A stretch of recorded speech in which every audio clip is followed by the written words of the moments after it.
Welcome to this video. इस video में हम देखने वाले पाइथन इन 30 डे एंड आप ये फॉलो करेंगे तो आपको मिनिमम सैलरी 4 to 7 लाख तक आप जा सकते हो। इस डिपेंड अपॉन यू, आप कितना आपके एफर्ट देते हो। तो ये वीडियो आप लास्ट तक देखिए बिकॉज ये लास्ट में मैं आपको एक ट्रिक बताऊंगा और ट्रिक आप को इतनी यूजफुल रहेंगे कि आपको 100% जॉब मिलेगा और आप जो बैठे हैं पाइथन के उनको ये समझ में आ जाएगा।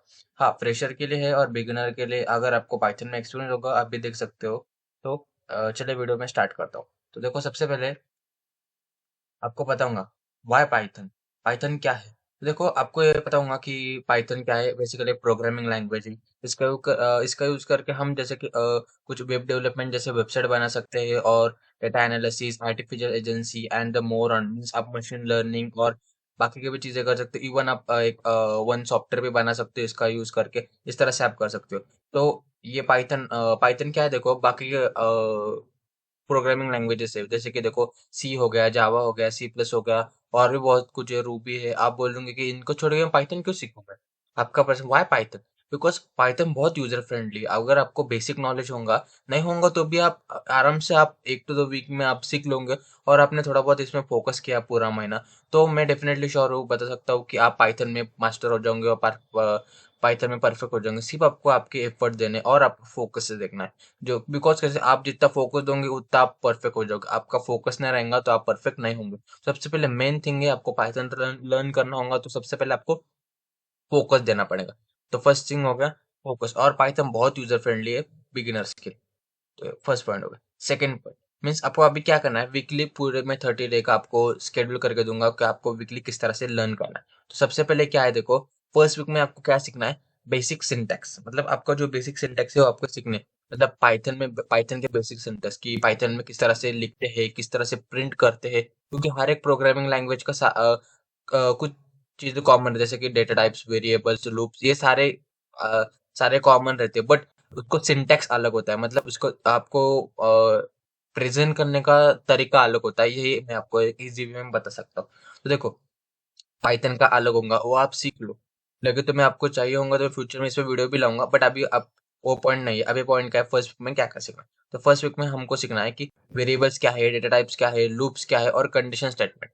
कि वेरिएबल्स क्या है, डेटा टाइप्स क्या है, लूप्स क्या है, कंडीशन स्टेटमेंट क्या है, ये सारे हमको सीखना है। फिर उसके बाद ये सीखने के बाद इसमें प्रैक्टिस करो। बिकॉज जैसे प्रैक्टिस करोगे तो ये परफेक्ट होगा और बेसिक सिंटेक्स आपको फोकस हो जाएंगे। सेकेंड वीक में आपको करना है, देखो, फंक्शन एंड मॉड्यूल्स की। पाइथन के अंदर कौन से फंक्शन है और मॉड्यूल्स है। मतलब मॉड्यूल्स का यूज करके हम हमारा कोड किस तरह से फास्टली रन कर सकते हैं और किस तरह से हमारा टाइम कॉम्प्लेक्सिटी हम लो कर सकते हैं। उस तरह से आपको सीख लेना है। फंक्शन क्या होते हैं, उसको किस तरह से सिंटेक्स क्या है, ये सारा आपको लर्न करना है सेकेंड वीक में और उसकी प्रैक्टिस करनी है।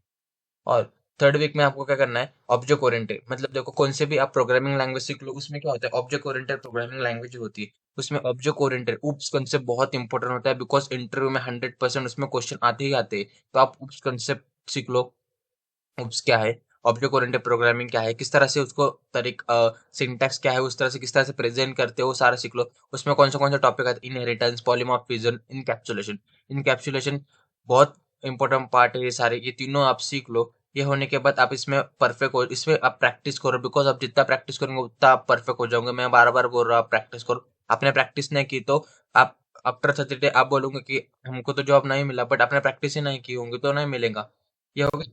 फिर सेकंड सेकंड में क्या है, देखो, फोर्थ वीक में आपको हमको क्या करना है, एडवांस टॉपिक्स और प्रोजेक्ट। देखो, एडवांस टॉपिक कौन से, जैसे कि हो गया file handling, expression handling. Expression handling में क्या होता है, जब आप प्रोग्राम रन करते हो तो उस टाइम कुछ एरर आते हैं, कंपाइलर टाइम आता है या ऑल द टाइम आते हैं। तो वो सारे एरर को हैंडल करने के लिए आपको क्या चाहिए, ये सारे को उसको हैंडल करने के लिए आपको एक्सप्रेशन हैंडलिंग आना चाहिए। बहुत इंपॉर्टेंट टॉपिक। और कौन सी भी फाइल आपको कन्वर्ट करके सेव करना होगा तो आपको एक फाइल जनरेट करेंगे जो उस टाइम फाइल हैंडलिंग भी आपको आना ही चाहिए। ये सारे थिंग में ये आपको आना चाहिए। और ये सारा करके आप आपका एक प्रोजेक्ट बना लो।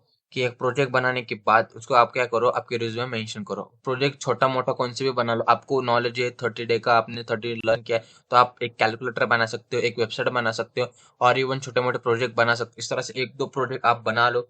ये होने के बाद आपको ये सारे थिंग्स आप 30 डे तक फॉलो करो, जिस तरह से मैं आपको बोल रहा हूँ बार-बार। ये फॉलो करने के बाद आप फिर लास्ट में क्या करो, आपका रिज्यूमे बिल्ड करो। और मैं रिज्यूमे बिल्ड करने के बाद एक टिप में अभी आपको जो टिप है मैंने फर्स्ट में बताया, तो वो मैं अभी बताने वाला हूँ कि टिप क्या है कि बेसिकली आपने जो भी प्रोजेक्ट किए हैं, जैसे मैंने आपको बताया था, मेंशन किया था, वो प्रोजेक्ट 2 या 3 प्रोजेक्ट आप आपके रिज्यूमे में मेंशन करो और लिखो मैंने ये प्रोजेक्ट बनाया, इसमें मैंने ये किया, इसमें मैंने ऊप्स कांसेप्ट यूज़ किया, इसमें मैंने ये यूज़ किया, इसका मैंने इस तरह से फाइल हैंडलिंग की, इस तरह से मैंने एक्सप्रेशन हैंडलिंग की, इस तरह से सारा आप लिखो और ये लिखने के बाद मेंशन करो, क्योंकि ये जब आप रिक्रूटर ये पढ़ेगा आपका कि आपके रिज्यूमे में ये है, आपने ये किया, ऊपर से आप लिंक्डइन में पोस्ट डाल दो, लिंक्डइन में एक उसका वीडियो करके डाल दो, इस तरह से क्या होगा, आपको रीच आएंगे, उस तरह से आपके कनेक्शन बढ़ जाएंगे और होने के बाद आप जब जॉब को अप्लाई करोगे तो आप क्या होगा, आपका थोड़ा सा रिज्यूमे अच्छा दिखेगा औरों की तरह से, और इस तरह से आपको इजी वे में आपको जॉब मिल जाएगा। और रहा तो आपको डीएसए आता होगा तो आप डीएसए की थोड़ा बहुत नॉलेज होगा तो कर लो, ना तो मैं डीएसए पे वीडियो बनाने वाला हूँ कि डीएसए में किस तरह से लर्न कर सकते हो आप इजी वे में, वो भी अब मैं आपको बताऊंगा।